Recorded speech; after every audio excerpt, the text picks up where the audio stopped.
Hello everyone, मैं आप सभी का अपने चैनल स्पेशल रीड में स्वागत करती हूँ। आई होप कि आप सभी लोग अच्छे होंगे। आज की क्लास के अंतर्गत हम लोग पढ़ने वाले हैं class 7th NCERT history book, और इसके अंतर्गत हम लोग पढ़ेंगे आज चैप्टर 3, और चैप्टर 3 के अंतर्गत हम लोग पढ़ेंगे दिल्ली के सुल्तानों के बारे में, और चैप्टर 3 का आज हम लोग पार्ट 2 पढ़ेंगे। तो आज की क्लास के अध्ययन को हम लोग स्टार्ट करते हैं।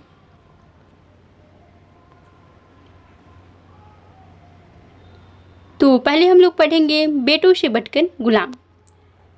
सुल्तानों को सलाह दी जाती थी, जिस गुलाम को हमने पाला पोसा और आगे बढ़ाया है उसकी हमें देखभाल करनी चाहिए, क्योंकि तकदीर अच्छी हो तभी पूरी ज़िंदगी में कभी कभी ही योग्य और अनुभवी गुलाम मिलता है। बुद्धिमानों का कहना है कि योग्य और अनुभवी गुलाम बेटे से भी बढ़कर होता है। तो बुद्धिमानों का कहना है कि योग्य और अनुभवी गुलाम बेटे से भी बढ़कर होता है। तो अब हम लोग आगे चलते हैं और फिर पढ़ते हैं खलजी और तुगलक वंश के अंतर्गत प्रशासन और समेकन। नज़दीक से एक नज़र देखते हैं हम लोग। दिल्ली सल्तनत जैसे विशाल साम्राज्य के समेकन के लिए विश्वसनीय सूबेदारों तथा प्रशासकों की ज़रूरत थी। दिल्ली के आरंभिक सुल्तान विशेषकर इल्तुतमिश सामंतों और जमींदारों के स्थान पर अपने विशेष गुलामों को सूबेदार नियुक्त करना अधिक पसंद करते थे। तो दिल्ली के आरंभिक सुल्तान विशेषकर इल्तुतमिश जो थे वह सामंतों और जमींदारों के स्थान पर अपने विशेष गुलामों को सूबेदार नियुक्त करना अधिक पसंद करते थे। इन गुलामों को फारसी में बंदगा कहा जाता था।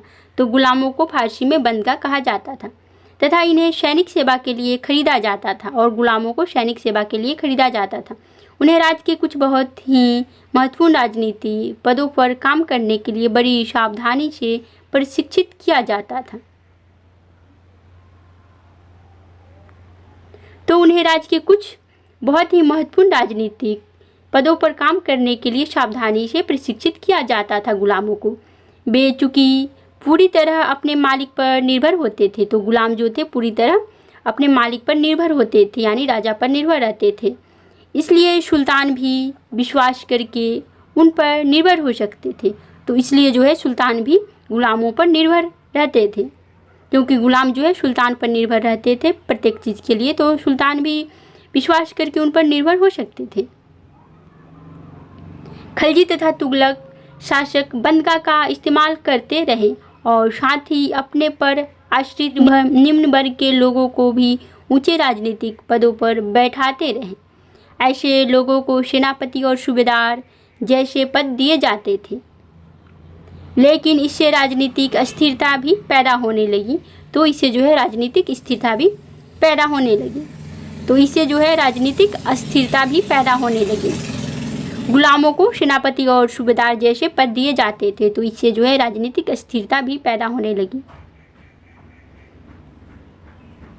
गुलाम और आश्रित अपने मालिकों और संरक्षकों के प्रति तो वफादार रहते थे, मगर उनके उत्तराधिकारियों के प्रति नहीं। तो गुलाम जो थे अपने मालिकों संरक्षकों के प्रति तो वफादार रहते थे, मगर उनके उत्तराधिकारियों यानी जब सुल्तान की मृत्यु हो जाती थी तो उसके बाद उनका पुत्र सुल्तान बनता था, तो उनके प्रति वह उत्तरदायित्व नहीं रहते थे, वफादार नहीं रहते थे। नए सुल्तानों के अनेक नौकर होते थे। फलस्वरूप किसी नए शासक के सिंहासन पर बैठते ही प्रायः नए और पुराने सरदारों के बीच टकराहट शुरू हो जाती थी। सुल्तानों द्वारा निचले तबके के लोगों को संरक्षण दिए जाने के कारण उच्च वर्ग के कई लोगों को गहरा धक्का भी लगता था, और फारसी तवारीख के लेखकों ने निचले खानदान के लोगों को ऊंचे पदों पर बैठाने के लिए दिल्ली के सुल्तानों की आलोचना भी की।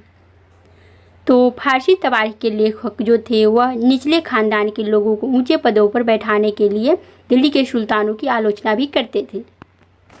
तो अब हम लोग पढ़ते हैं सुल्तान मोहम्मद तुगलक के अधिकारी जनों के बारे में।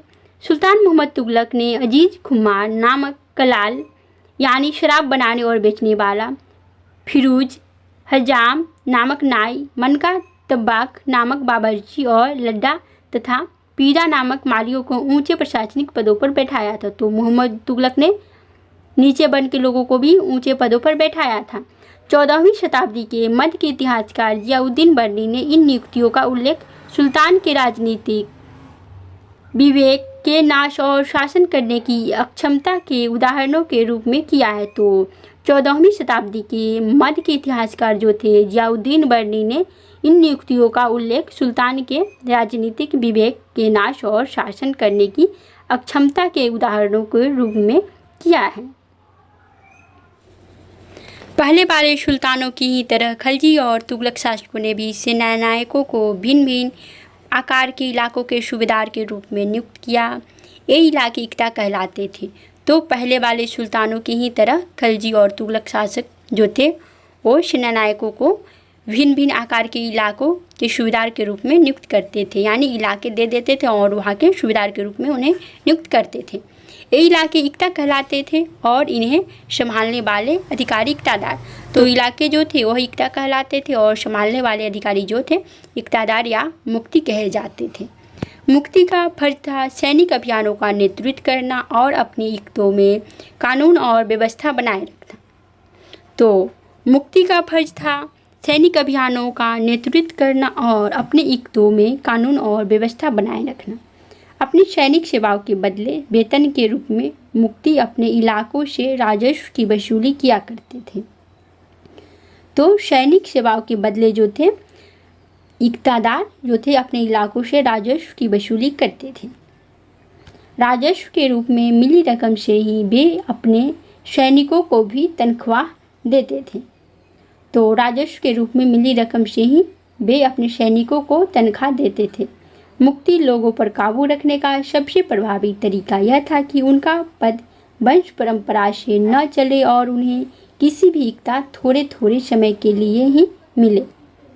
तो मुक्ति यानी इक्तादार लोगों पर काबू रखने का सबसे प्रभावी तरीका यह था कि उनका पद वंश परंपरा से न चले और उन्हें कोई भी इक्ता थोड़े थोड़े समय के लिए ही मिले, जिसके बाद उनका स्थानांतरण कर दिया जाए।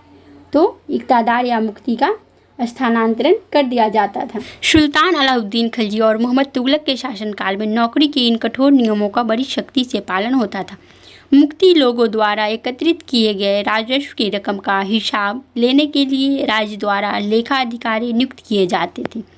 तो मुक्ति यानी इक्तादार लोगों द्वारा एकत्रित किए गए राजस्व की रकम का हिसाब लेने के लिए राज्य द्वारा लेखा अधिकारी नियुक्त किए जाते थे। तो मुक्ति यानी इक्तादार के द्वारा जो है राज्य द्वारा लेखा अधिकारी नियुक्त किए जाते थे। इस बात का ध्यान रखा जाता था कि मुक्ति या इक्तादार राज्य द्वारा निर्धारित कर ही वसूले और तय संख्या के अनुसार सैनिक रखे। तो इस बात का भी ख्याल रखा जाता था कि मुक्ति या जो इक्तादार होते थे वह राज्य द्वारा निर्धारित कर ही वसूले और तय संख्या के अनुसार सैनिक रखे। जब दिल्ली के सुल्तान शहरों से दूर आंतरिक इलाकों को भी अपने अधिकार में ले आए तो उन्होंने भूमि के स्वामी यानी सामंतों और अमीर जमींदारों को भी अपनी सत्ता के आगे झुकने को बाध्य कर दिया। अलाउद्दीन खिलजी के शासनकाल में भू राजस्व के निर्धारण और वसूली के कार्य को राज्य अपने नियंत्रण में ले आया। स्थानीय सामंतों से कर लगाने का अधिकार छीन लिया गया। तो स्थानीय सामंतों से कर लगाने का अधिकार जो है छीन लिया गया, बल्कि स्वयं उन्हें भी कर चुकाने को बाध्य किया गया। तो स्थानीय सामंतों से कर लगाने का अधिकार छीन लिया गया और उन्हें भी कर चुकाने को बाध्य किया गया। जो स्थानीय सामंत उन्हें भी कर चुकाने को बाध्य किया गया। सुल्तान के प्रशासकों ने जमीन की पैमाइश की और इसका हिसाब बड़ी सावधानी से रखा। तो सुल्तान के प्रशासकों ने जमीन की पैमाइश की और इसका हिसाब बड़ी सावधानी से रखा। कुछ पुराने सामंत और जमींदार राजस्व के निर्धारण और वसूली अधिकारी के रूप में सल्तनत की नौकरी करने लगे। तो कुछ पुराने सामंत और जमींदार राजस्व के निर्धारण और वसूली अधिकारी के रूप में सल्तनत की नौकरी करने लगे। उस समय 3 तरह के कर थे। तो सल्तनत काल में 3 तरह के कर थे, उसे हम लोग देखते हैं। सल्तनत काल में जो है 3 तरह के कर होते थे। फर्स्ट है कृषि पर, मवेशियों पर और घरों पर। घरी कर और चरी कर यानी घरों पर और मवेशियों पर। घरी कर और चरी कर यानी चरी कर, घरी कर यानी घरों पर और चरी कर यानी मवेशियों पर।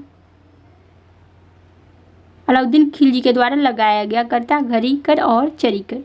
कृषि पर जिसे खराज कहा जाता था और जो किसान की उपज का लगभग 50% होता था, मवेशियों पर लगाया जाता था और घरों पर। तो अलाउद्दीन के समय ही मवेशियों और घरों पर कर लगाया गया, यानी घरी कर और चरी कर लगाया। तो घरी कर का मतलब घरों पर और मवेशियों पर यानी चरी कर। तो हम लोग आगे बढ़ते हैं और अध्ययन करते हैं। यह याद रखना जरूरी है कि इस उपमहाद्वीप का काफ़ी बड़ा हिस्सा दिल्ली के सुल्तानों के अधिकार से बाहर ही था। तो इस उपमहाद्वीप का काफ़ी बड़ा हिस्सा जो था दिल्ली के सुल्तानों के अधिकार से बाहर ही था। दिल्ली से बंगाल जैसे सुदूर प्रांतों का नियंत्रण कठिन था। तो दिल्ली से बंगाल जैसे सुदूर प्रांतों का नियंत्रण कठिन था और दक्षिण भारत की विजय के तुरंत बाद ही वह पूरा क्षेत्र फिर से स्वतंत्र हो गया था। और साथ ही दक्षिण भारत की विजय के तुरंत बाद ही वह पूरा क्षेत्र जो है फिर से स्वतंत्र हो गया था। यहाँ तक कि गंगा के मैदानी इलाके में भी घने जंगलों वाले ऐसे क्षेत्र थे जिनमें बैठने में सुल्तान की सेनाएं अक्षम थीं। स्थानीय सरदारों ने इन क्षेत्रों में अपना शासन जमा लिया। अलाउद्दीन खिलजी और मोहम्मद तुगलक इन इलाकों पर जोर ज़बरदस्ती अपना अधिकार जमा लेते थे। तो अलाउद्दीन खिलजी और मोहम्मद तुगलक जो थे इन इलाकों पर जोर ज़बरदस्ती से अपना अधिकार जमा लेते थे, पर वह अधिकार कुछ ही समय तक रह पाता था। तो अलाउद्दीन खिलजी और मोहम्मद तुगलक जो था ऐसे इलाके पर जोर ज़बरदस्ती से अधिकार कर लेते थे, पर वह अधिकार कुछ समय के लिए ही रह पाता था। तो अब हम लोग पढ़ेंगे सरदार और उनकी किलेबंदी के बारे में। तो अफ्रीकी देश मोरक्को से 14वीं सदी में भारत आए यात्री इब्न बतूता ने बतलाया कि सरदार कभी कभी चट्टानी ऊबड़ खाबड़ पहाड़ी इलाकों में किले बनाकर रहते हैं। तो सरदार जो है कभी कभी चट्टानी ऊबड़ खाबड़ पहाड़ी इलाकों में किले बनाकर रहते हैं और कभी कभी बांस के झुरमुटों में।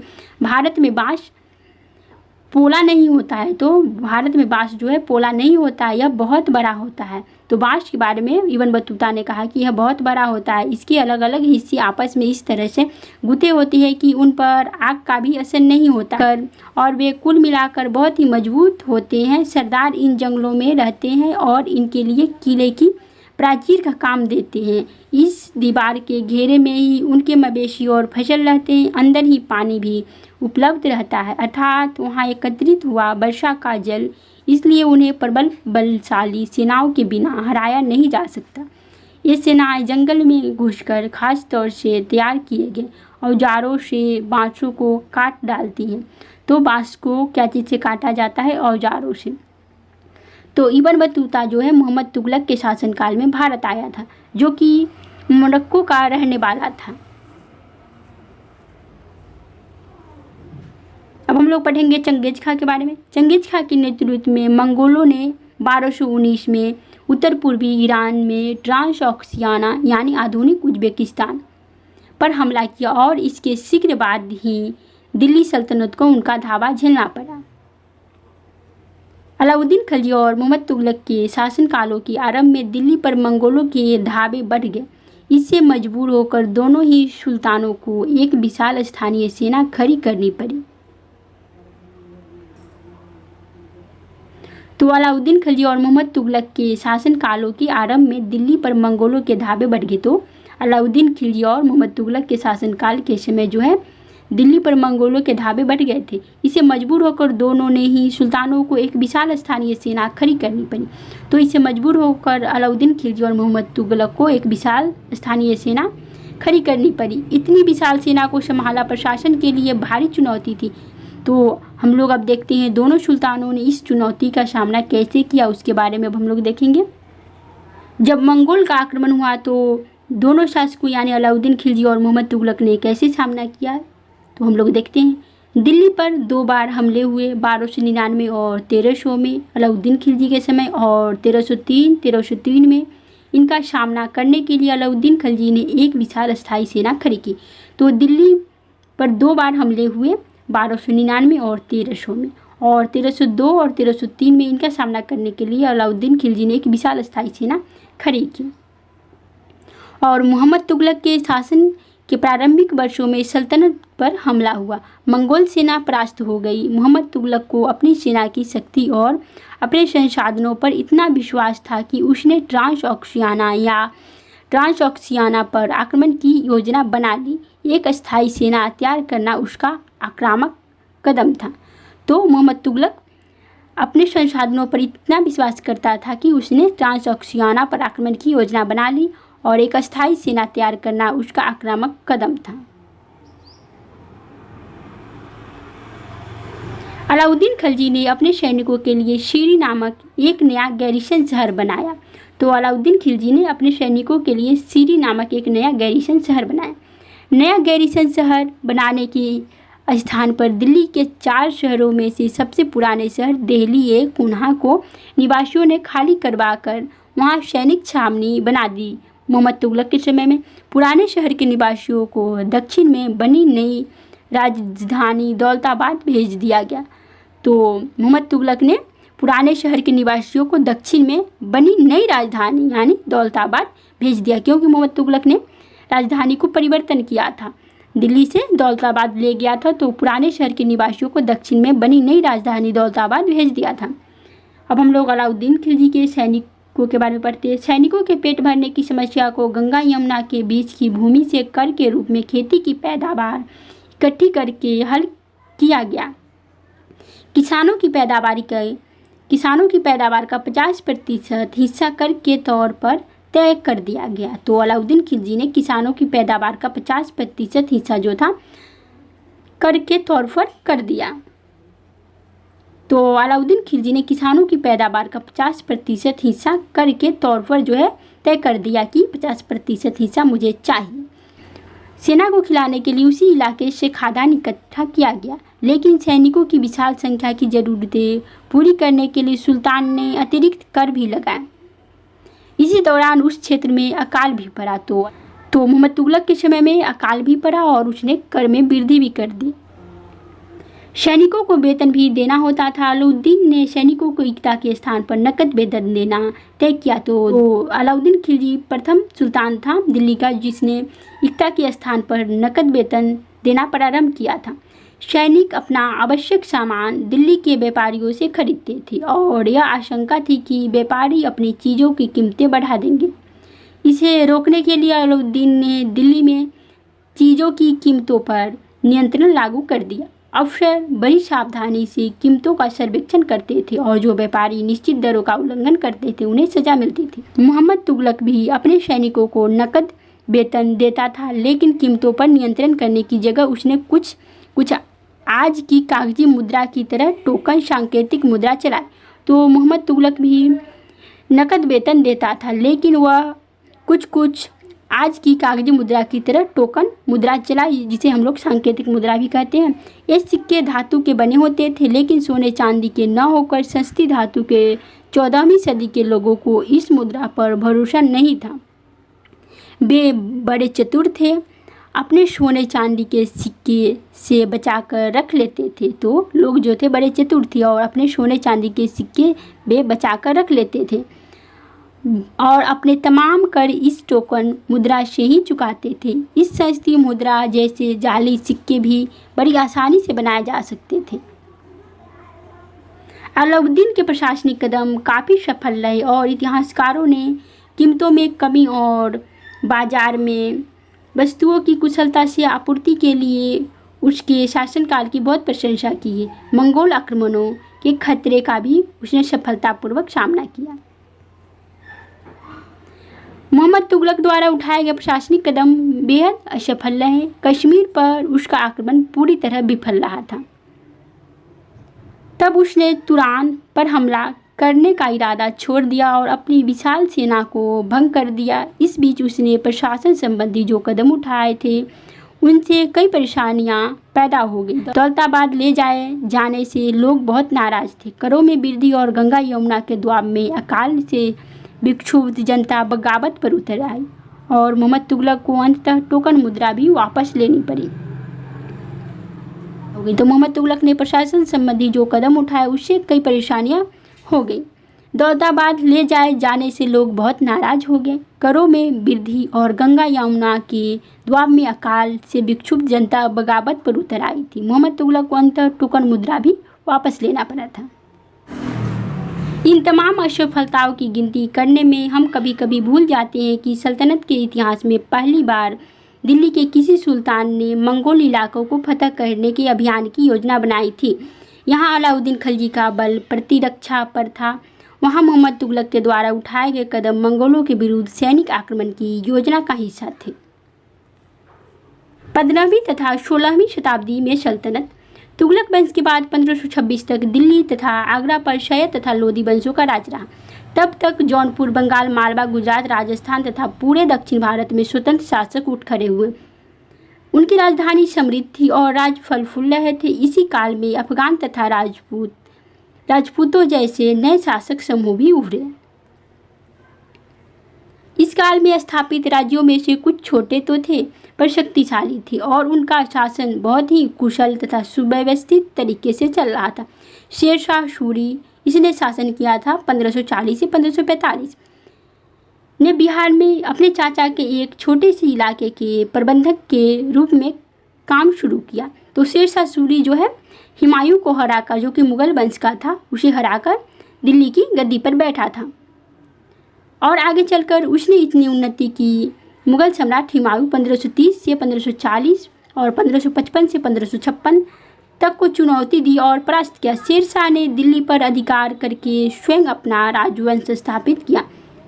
सूरवंश ने केवल 15 वर्ष यानी 1540 से 1555, तो सूरवंश का शासक था शेरशाह सूरी। सूरवंश का शासनकाल था 1540 से 1555 शासन किया, लेकिन इसके प्रशासन ने अलाउद्दीन खिलजी वाले कई तरीकों को अपनाकर उन्हें और भी चुस्त बना दिया।